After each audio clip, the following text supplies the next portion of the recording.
Hello और नमस्कार। आप सुन रहे हैं किसान तक पॉडकास्ट और मेरा नाम है प्रगति सक्सेना। आजकल देश में क्रिकेट वर्ल्ड कप का उत्साह जोरों पर है। लगभग हर एक शख्स इस खेल में उतना ही शामिल नजर आता है जितना खुद क्रिकेट खिलाड़ी। फिल्म जगत में भी एक ऐसी यादगार फिल्म आई जिसने हमारे देश के क्रिकेट प्रेम और किसानों के मुद्दे को रोचक तरीके से उठाया। इसे देश की पहली महत्वपूर्ण स्पोर्ट्स फिल्म भी कहा जाता है। बॉक्स ऑफिस पर तो यह फिल्म बहुत सफल रही ही, इसे राष्ट्रीय अंतर्राष्ट्रीय स्तर पर भी बहुत सराहा गया। फिल्म लगान को जितनी सराहना, पुरस्कार और सफलता मिली, उस दास्तां से ज्यादा दिलचस्प है इसके बनने की कहानी। यही वजह है कि इस फिल्म के 20 साल पूरे होने पर नेटफ्लिक्स ने लगान बनने की कहानी पर एक documentary madness in the desert भी रिलीज की थी। जब आमिर खान को इस फिल्म की कहानी संक्षेप में सुनाई गई थी तो आमिर ने इसमें अभिनय करने से साफ इनकार कर दिया था, लेकिन पूरी स्क्रिप्ट सुनने के बाद न सिर्फ आमिर अभिनय के लिए तैयार हुए, बल्कि बाद में जब कोई प्रोड्यूसर नहीं मिला तो उन्होंने अपनी प्रोडक्शन कंपनी लॉन्च करके इसे प्रोड्यूस भी किया। वैसे आइडिया भी अनोखा ही था। 1893 में गुलाम भारत के सूखा पीड़ित किसान और क्रिकेट का खेल। एक गाँव के सूखा पीड़ित किसान चाहते हैं कि अंग्रेज सरकार उनका लगान माफ कर दे, लेकिन अंग्रेज शासक इसके पक्ष में नहीं। दोनों पक्षों में तय होता है कि अगर किसान अंग्रेज टीम से क्रिकेट में जीत गए तो उनका लगान माफ हो जाएगा और अगर हार गए तो 3 गुना लगान देना होगा। किसानों के लिए ये जान की बाजी लगाने जैसा प्रस्ताव है, लेकिन हताश किसान इसके लिए भी राजी हो जाते हैं। अब खेल अंग्रेजों का, शर्त अंग्रेजों की, सारे संसाधन अंग्रेजों के पास, किसानों के पास सिर्फ एक चीज, जमीन और उस पर बनी पिच। ऐसी विषम परिस्थितियों में किसान जीतोड़ लगन और संघर्ष के बाद आखिरकार क्रिकेट मैच जीत जाते हैं। 7 राज्यों में फिल्म की लोकेशन की लंबी तलाश कच्छ, गुजरात के गांव कुनरिया में जाकर खत्म हुई। सूखाग्रस्त गांव दिखने के लिए यह आदर्श जगह थी। फिर वहां गांव वालों को मनाया गया कि वे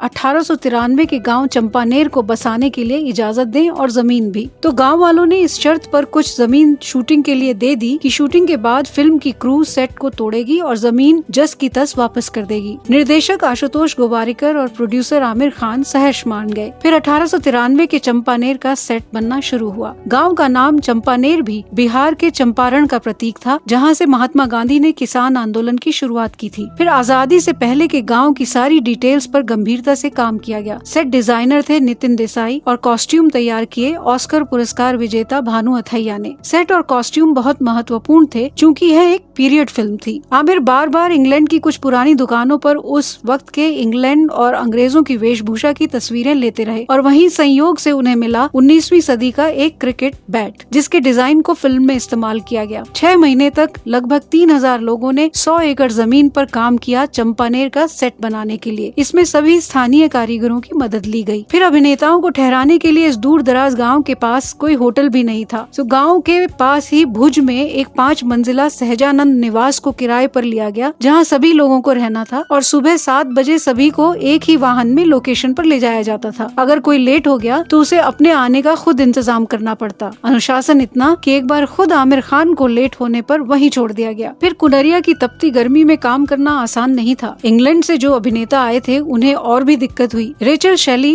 गर्मी और हिंदी संवादों के बीच डगमगाती हुई कई बार अपना आपा खो देती। पॉल ब्लैकथॉर्न को भी हिंदी, घुड़सवारी और विकट गर्मी की आदत डालनी पड़ी, क्योंकि निर्देशक आशुतोष गोवारिकर किसी काम में कोई कोताही नहीं चाहते थे। भीषण गर्मी में अभिनय करना देसी अभिनेताओं के लिए भी मुश्किल था। कुछ बीमार भी पड़े और सबसे सीनियर अभिनेता A.K. हंगल फिसल गए और घायल हो गए। उनके लिए खड़ा होना भी मुश्किल था, लेकिन वे डटे रहे। आशुतोष ने उनसे कहा भी कि वे शहर के किसी अस्पताल में इलाज करवाएं, लेकिन 81 वर्षीय हंगल फिल्म में अपना आखिरी शॉट देकर ही मुंबई वापस गए। ज्यों-ज्यों शूटिंग आगे बढ़ी, फिल्म का बजट भी बढ़ता गया। कोई और फिल्म में पैसा लगाने को तैयार नहीं था, सो आमिर खान कर्जा लेकर फिल्म बनाते रहे। लगान का बजट था 25 करोड़। यह तब तक की सबसे महंगी फिल्म थी। 2 ब्रिटिश अभिनेता जिमी वेटबी और कैथरीन कैटकिन भारतीय रीत से शादी करना चाहते थे, तो आमिर खान के कहने पर चंपानेर के सेट में बने मंदिर में ही उनका विवाह संपन्न हुआ। लगान पहली हिंदी फिल्म थी जिसमें इतने सारे ब्रिटिश अभिनेता थे जिनके लिए एक अलग से हिंदी ट्यूटर रखा गया, और पहली बार हिंदी फिल्म में सिंक साउंड का इस्तेमाल हुआ, यानी सेट पर ही बोले गए संवादों को रिकॉर्ड किया गया, उनकी डबिंग नहीं की गई। क्रिकेट मैच को शूट करना सबसे मुश्किल था। आसपास के गाँव वालों को बतौर दर्शक बुलाया गया। वैसे भी पूरी फिल्म में मुख्य अभिनेताओं के अलावा अन्य भूमिकाओं में स्थानीय लोगों को ही रखा गया था। इतने रीटेक्स हुए कि खुद निर्देशक बीमार पड़ गए और चारपाई पर पड़े पड़े निर्देश देते रहे, लेकिन यही इस फिल्म की खासियत है। यह मैच बहुत ही रोचक है और दर्शकों में अंत तक उत्सुकता बनाए रखता है। कैसे जाति, धर्म और वर्ग के तमाम मतभेदों को ताक पर रखकर गांव के किसान इकट्ठा होकर एक टीम की तरह काम करते हैं, यह प्रभावपूर्ण तरीके से दर्शाकर ही फिल्म ने ऑडियंस को मोह लिया। जून 2001 में यह फिल्म रिलीज हुई और इस फिल्म ने न सिर्फ भारत में बल्कि दुनिया भर में लोगों के दिलों को जीत लिया। बॉक्स ऑफिस पर 66 करोड़ की कमाई करके यह वर्ष 2001 में तीसरी सबसे बड़ी सफल फिल्म बनी और भारत की यह तीसरी फिल्म थी जिसे ऑस्कर पुरस्कारों में सर्वश्रेष्ठ विदेशी फिल्म की श्रेणी में चयनित किया गया। किसानों के जरिए एक शोषित वर्ग के स्वाभिमान की बात करने वाली और खेल के जरिए अहिंसापूर्ण विरोध की शक्ति को चित्रित करने वाली फिल्म लगान आज भारत की चंद ऐसी ऐतिहासिक फिल्मों में से गिनी जाती है जिन्होंने दुनिया भर में नाम कमाया।